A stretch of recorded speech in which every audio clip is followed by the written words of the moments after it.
तो दोस्तों आज मैं जुजुत्सु काइसेन सीजन 1 के कस्ट बूम डेथ पेंटिंग्स वाले आर्क को एक्सप्लेन करने जा रहा हूं, जिसमें मैं एपिसोड 22, 23 और 24 को एक साथ एक्सप्लेन करूंगा। तो चलिए बिना किसी देरी के अपनी आज की वीडियो को स्टार्ट करते हैं।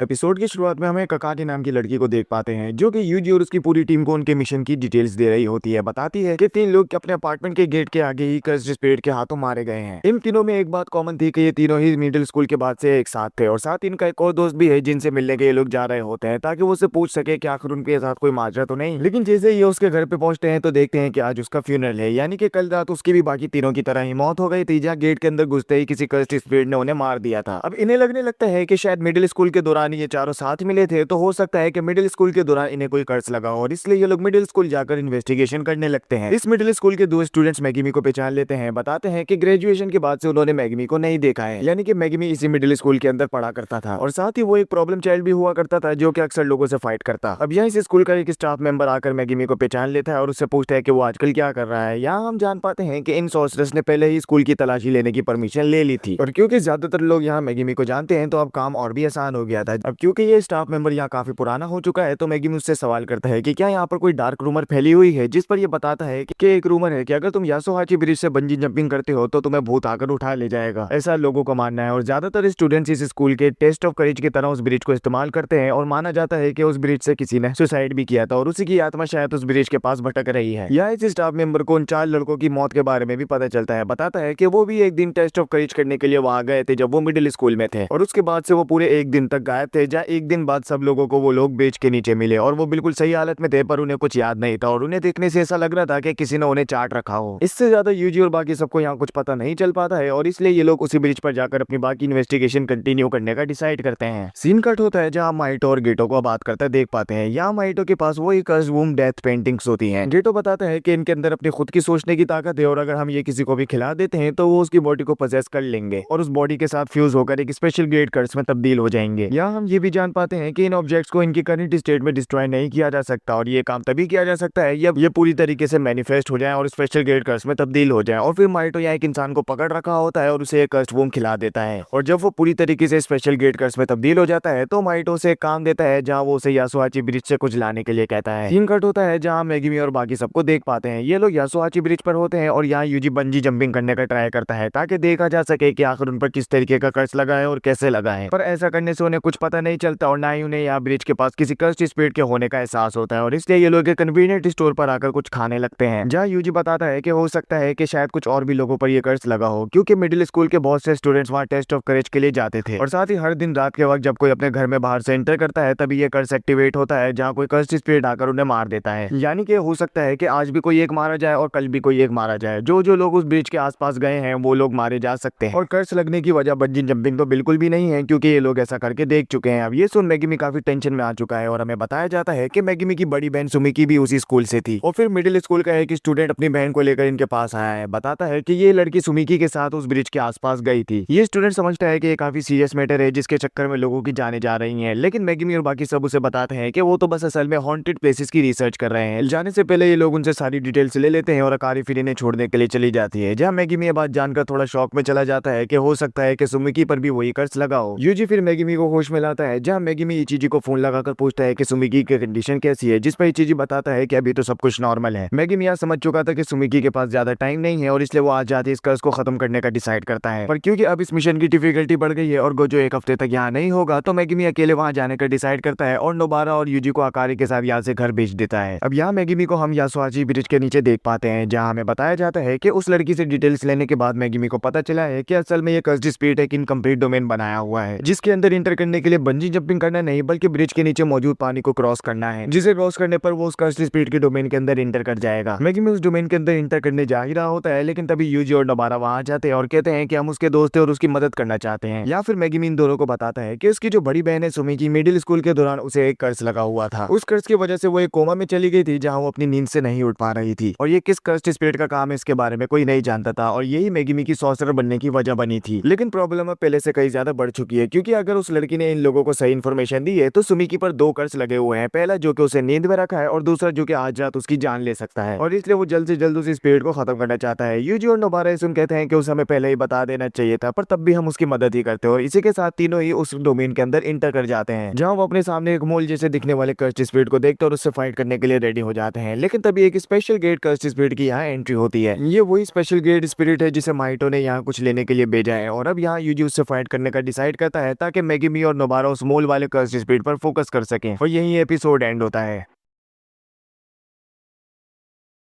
23rd एपिसोड की शुरुआत में हम यूजी को उस स्पेशल गेट कर्स्ट स्पिरिट से फाइट करता देख पाते हैं, जहां नोबारा और मेगमी उस मोल वाले कर्स्ट स्पिरिट से फाइट कर रहे होते हैं। यहाँ ये लोग बहुत से मोल्स को डिस्ट्रॉय कर देते हैं, पर इसमें से उन लोगों की जान किसने ली है और किसने सुमिकी पर कर्स लगाया इस बारे में ये लोग नहीं जानते थे और इसीलिए इन लोगों को यहाँ मौजूद सारे मोल्स को मारना होगा। लेकिन तभी नोबारा को यहाँ डोमेन से कोई बाहर निकाल लेता है। ये देख मेगमी शॉक होता है, पर जो स्पेशल गेट कर्स्ट स्पिरिट मेगमी से फाइट कर रहा था वो उसे अपना बड़ा भाई बुलाता है और उसके साथ ही डोमेन से बाहर निकल जाता है। ये देख यूजी भी उसका पीछा करता है और डोमेन से बाहर निकलता है, जहाँ मेगमी अभी स्मॉल वाले कर्स्ट स्पिरिट से अकेले फाइट करने वाला था। वो अपनी शैडो से तलवार निकालता है और सारे मोल्स को एक एक करके खत्म करना शुरू कर देता है और वो टाइम आ ही जाता है जहां उसने सारे ही मोल्स को मार दिया था। सीन कट होता है जहां हमें डोमेन के बाहर का सीन दिखाया जाता है। नोबारा अपने सामने एक कर्स्ट यूजर को देखती है। बेसिकली ये कर्स्ट यूजर नहीं बल्कि कर्स्ट वूम डेथ पेंटिंग है, जो कि एक स्पेशल गेट कर्स में मैनिफेस्ट हो गया है पिछले वाले की तरह, और इसे भी माइटो ने अपने भाई की मदद करने के लिए यहाँ भेजा होता है। बताया जाता है कि माइटो ने असल में इन दोनों को सुकुना की फिंगर लाने के लिए भेजा है, जो कि उस डोमेन के अंदर है। ये सुन दोबारा शॉक होती है और सीन कट होता है मेगमी पर, जहाँ हम देख पाते हैं कि उसके सामने वो कर्स्ट स्पिरिट आ जाता है जिसकी ये डोमेन होती है। ये कर्स्ट स्पिरिट पिछले वाले कर्स्ट स्पिरिट की तरह ही दिखता है, जिसकी वजह से यूजी की मौत हुई थी, पर बाद में सुकुना ने उसे जिंदा कर दिया था। साथ ही पिछले वाले की तरह इसके पास भी सुकुना की फिंगर थी, जिसका पावर का इस्तेमाल कर वो ये डोमेन बनाया है। और अगर मेगमी अभी इसे वक्त नहीं मारता है तो बाकी सबकी जान चली जाएगी जिन जिन पर इसका कर्ज लगा होता है, जिसमें सुमुकी भी शामिल है। ये कर्स्ट स्पिरिट मेगमी पर अपना अटैक करना शुरू करता है, जहाँ उसके एक अटैक से मेगमी की तलवार टूट जाती है और फिर इन दोनों की फाइट शुरू होती है, जहाँ कुछ देर में ही मेगमी बेहोश हो जाता है। यहाँ उसे एक फ्लैशबैक आता है जहाँ गुड विल इवेंट के बाद वो यहाँ गोजो के साथ प्रैक्टिस कर रहा होता है। यहाँ हमें बताया जाता है कि यूजी को सेकंड ग्रेड की पोजीशन मिल गई और जल्दी वो फर्स्ट ग्रेड सॉर्सर भी बन जाएगा, पर मेगमी जहाँ था वो अभी भी वहीं पर है, जहाँ दूसरी तरफ यूजी हर फाइट के बाद ताकतवर होता जा रहा है और वो होता भी रहेगा। गोजो बताता है कि वो भी यूजी जितना ही ताकतवर है, पर उसे अपना बेस्ट देना नहीं आता, क्योंकि वो लोगों की जान बचाना जरूरी समझता है और उनके लिए अपनी जान सेक्रीफाइस करने के लिए भी रेडी रहता है। इसलिए कभी कभी उसे लालची भी होना पड़ेगा। और फिर सीन प्रेजेंट टाइम में आता है जहाँ मेगमी को होश आ जाता है और वो अपने सामने उस कर्स्ट स्पिरिट को दोबारा से देख अपने सबसे ताकतवर शिकिगामी को समन करने जा रहा होता है, लेकिन तभी रुक जाता है। कहता है कि चलो अब मैं तुम्हें दिखाता हूँ कि लालची होना कैसा होता है। वो फिर यहाँ अपने शेडो को काफी ज्यादा बढ़ा लेता है और पूरा ग्राउंड उसके शेडो से कवर हो जाता है और हम देख पाते हैं कि मेगमी की यहाँ डोमेन एक्टिवेट हो गई है। डोमेन एक्टिवेट होने की कुछ कंडीशंस होती है जो कि टेक्निक टू टेक्निक डिपेंड करता है, और यहाँ मेगमी की कुछ कंडीशंस क्लियर हो गई थी पर कुछ नहीं हुई थी, जिस वजह से ये डोमेन इनकम्प्लीट होती है। यानी कि इस डोमेन के अंदर एक कर्स्ट स्पिरिट फंसा नहीं और यहाँ से बाहर निकल सकता, और साथ ही इस डोमेन के अंदर 100% श्योर हिट इफेक्ट है ही नहीं। पर इससे मेगमी की पावर को बूस्ट मिलता है, जहाँ वो अपने जितने चाहे उतने शिकिगामी को यहाँ बुला सकता है और साथ ही वो इस शेडो के दरमियान कहीं से भी निकल सकता है और अपने डुप्लीकेट भी बना सकता है। साथ ही ये कर्स्ट स्पिरिट इस शेडो के अंदर गिरने लगता है, जिस वजह से उसे अपने आप को बचाए रखना भी होता है। ये कर्स्ट स्पिरिट मेगमी की डोमेन के अंदर फंसा रहने के बाद भी मेगमी को काफी अच्छी टक्कर देता है और आखिरकार मेगमी की डोमेन यहाँ कैंसिल हो जाती है। लेकिन तभी मेगमी का डिवाइन डॉग पीछे से आकर उसकी छाती में अपना हाथ दे देता है और उसकी छाती से सुकुना की फिंगर को निकाल देता है, जिससे एक कर्स्ट स्पिरिट मर जाता है। कर्स्ट स्पिरिट के मरने से डोमेन कैंसिल हो जाती है और मेगमी काफी बुरी हालत में होता है, जहाँ वो उस जगह से हिल नहीं पाता। और हमें बताया जाता है कि डोमेन के इस्तेमाल से कर्स्ट एनर्जी काफी ज्यादा इस्तेमाल होती है, जिस वजह से मेगमी कर्स्ट एनर्जी ज्यादा इस्तेमाल करने की वजह से अब कुछ देर तक नहीं हिल पाएगा। और फिर हम यहाँ मेगमी का पास्ट देख पाते हैं, जहाँ मेगमी मिडिल स्कूल में बहुत से लोगों को पीट देता है। बताता है कि अगर वो लोग मुझे तंग नहीं करेंगे तो मैं उन्हें तंग नहीं करूंगा। इस बात को लेकर सुमिकी उस पर गुस्सा होती है। बताती है कि उसने कहा था कि वो फाइट नहीं करेगा, लेकिन मेगमी कहता है कि उसके पास कोई ऑप्शन नहीं था। मेगमी अच्छे और बुरे दोनों ही लोगों से नफरत करता है, क्योंकि बुरे लोग बुरे काम करते हैं पर अच्छे लोग उन्हें माफ कर देते हैं, और सुमिकी भी उन्हीं अच्छे लोगों में से है, जिस वजह से वो उससे भी नफरत करता है, क्योंकि वो अक्सर लोगों को माफ कर देती है, अब भले वो उसके साथ कुछ भी करे। यहाँ हमें ये भी बताया जाता है कि मेगमी और सुकीमी जब काफी छोटे थे तो उनके पेरेंट्स उन्हें छोड़कर कहीं भाग गए थे। ये असल में मेगमी की डैड की दूसरी शादी थी और सुमिकी उसकी ब्लड रिलेटेड नहीं है। और तभी छोटी उम्र में उसकी मुलाकात गोजो से होती है, जहाँ वो बताता है कि उसके डैड जेनिन क्लैन से बिलोंग करते थे और जेनिन क्लैन की ही किसी लड़की से उनकी शादी हुई थी। वो वहाँ मौजूद लोगों में सबसे ज्यादा ताकतवर थे, पर उन्होंने वो जेनिन क्लैन छोड़ दिया। पर मेगमी के डैड ने मेगमी को जेनिन क्लैन को बेचकर काफी सारे पैसे कमा लिए थे और इसके बाद ही पैसे मिलने के बाद वो यहाँ से चले गए थे। जहाँ जैसे ही मैगी मी की कर्ज टेक्निक मैनिफेस्ट होगी तो उसे जेनिक क्लैन में इनवाइट कर लिया जाएगा। मैगी मी उस वक्त जेनिक क्लैन में जाना नहीं चाहता था और वो अभी नहीं चाहता है। जहाँ गोजो उसके बदले जेनिक क्लैन को उससे खरीद लेता है और बताता है कि इसके बदले उसे एक सॉर्सरर बनना होगा और जुजुत्सु हाई में बड़े होने के बाद एडमिशन लेना होगा, जहाँ जुजुत्सु हाई उसके सारे खर्चे पानी का खर्चा उठाएगी। साथ ही उसकी बड़ी बहन का भी खर्चा पानी उठाने की जुजुत्सु हाई जिम्मेदारी लेता है। पर मिडिल स्कूल के अगले साल एक काफी खतरनाक हादसा हुआ। सुमिकी और बाकी बहुत से लोगों पर एक कर्ज लगा और सब लोग एक कभी भी ना खत्म होने वाली नींद में चले गए, जिसके बाद से मैगी मी को अपनी गलती का एहसास होता है और वो सुमिकी को बचाने के लिए सॉर्सरर बनने का डिसाइड कर चुका था। सीन फिर वापस प्रेजेंट टाइम में आता है, जहाँ मैगी मी अपनी बड़ी बहन सुमिकी से माफी मांगता है। कहता है कि वो उस वक्त नादान था और अपनी गलती का अब उसे एहसास हो गया है। कहता है कि उसे उसकी याद आ रही है और वो कब अपनी नींद से जागेगी। अब यही सोचते सोचते मैगी मी की आंख लग जाती है और वो सो जाता है। जहाँ सीन कट होकर नोबारा पर आता है, जहाँ नोबारा उस स्पेशल गेट का स्पिरिट से फाइट करने जा रही होती है, लेकिन तभी दोनों को सुकुना की फिंगर के होने का एहसास होता है, यानी कि किसी ने उस स्पेशल गेट का स्पिरिट को हरा दिया है। लेकिन अब वो इस हालत में नहीं होगा कि एक और स्पेशल गेट कर्स्ट स्पिरिट से फाइट कर सके, इसलिए नोबारा इस कर्स्ट स्पिरिट को यही रोकने की कोशिश करती है। जहाँ ये कर्स्ट स्पिरिट उस फिंगर को लेने के लिए जाने लगता है, लेकिन तभी उसके पीछे से यूजी और उसका छोटा भाई आ जाता है, जहाँ वो उसकी कमर पर एक मुंह देखते हैं। यानी कि इन दोनों ही स्पेशल गेट कर्स्ट स्पिरिट के पास दो मुंह होते हैं, एक उनके होस्ट का जिनकी बॉडी को ये पजेस कर रखे हैं और दूसरा उनका खुद का जो कि स्पेशल गेट कर्स्ट का मुंह होता है। इस कंफ्यूजन का फायदा उठाकर नोबारा उसके सर पर हथौड़ा दे मारती है और इससे कर्स्ट स्पिरिट को गुस्सा आ जाता है, जहाँ वो अपनी टेक्निक का इस्तेमाल करता है और हम देख पाते हैं कि दोनों ही कर्स्ट स्पिरिट ब्लड मैनिपुलेशन का इस्तेमाल कर सकते हैं। और इसी के साथ हमारा 23rd एपिसोड यही एंड होता है।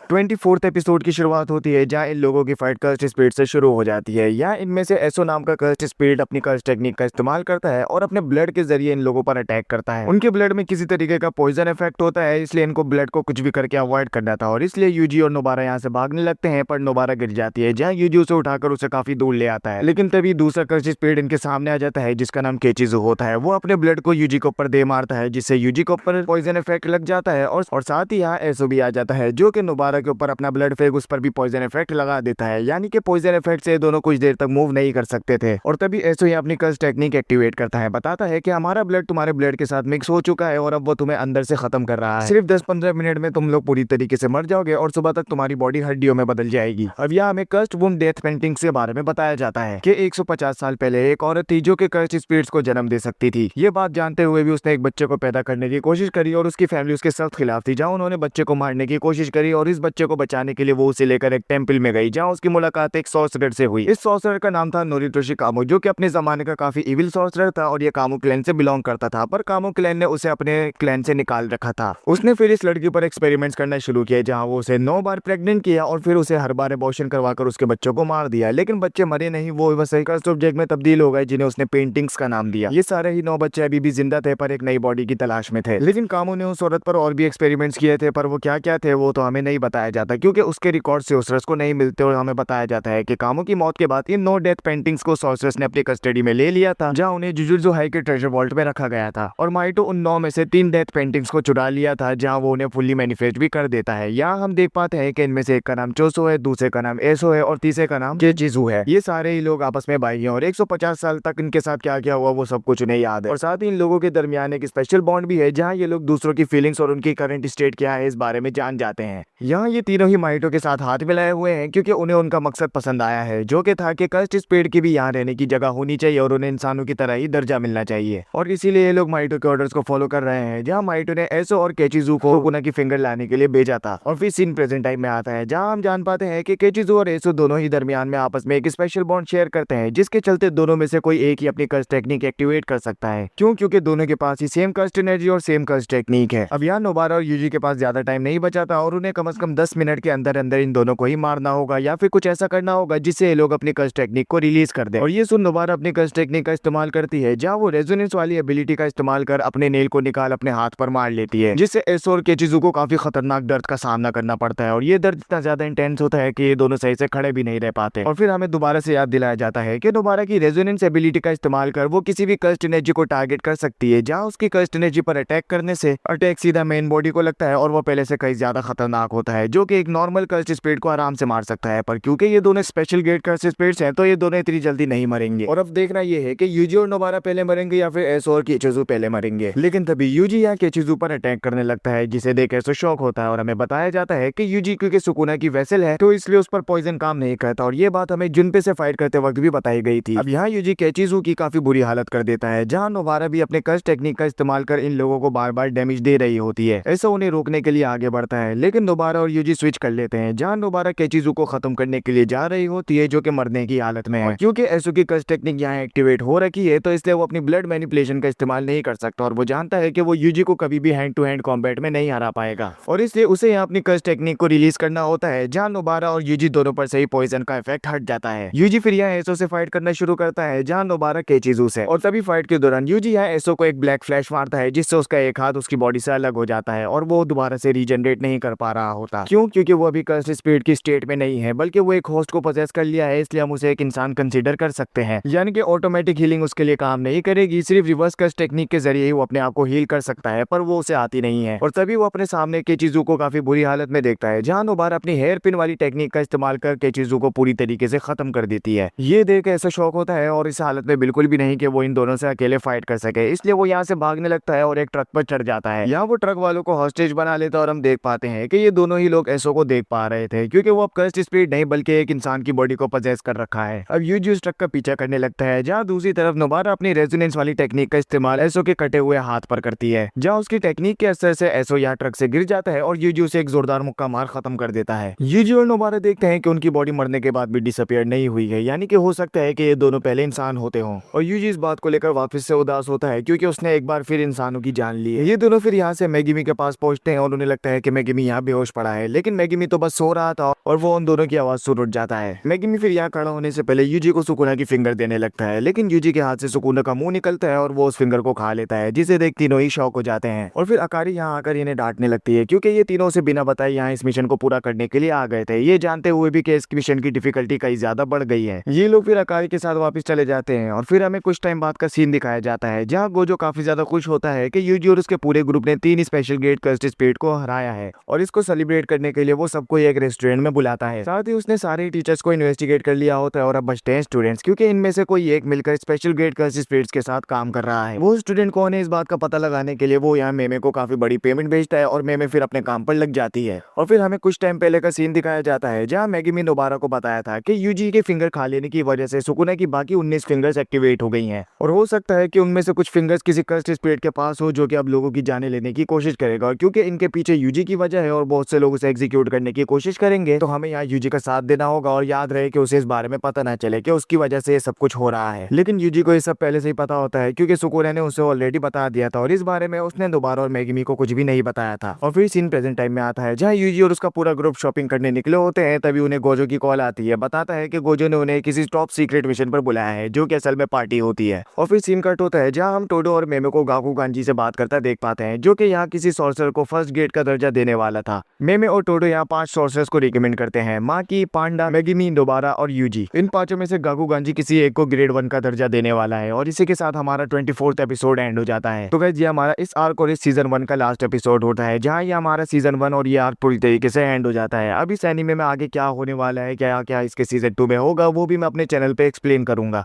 तो इसलिए जाओ और फटाफट से चैनल को सब्सक्राइब कर लो, और वीडियो पसंद आई हो तो वीडियो को लाइक भी जरूर करना। अब हम मिलेंगे अपनी नेक्स्ट वीडियो में।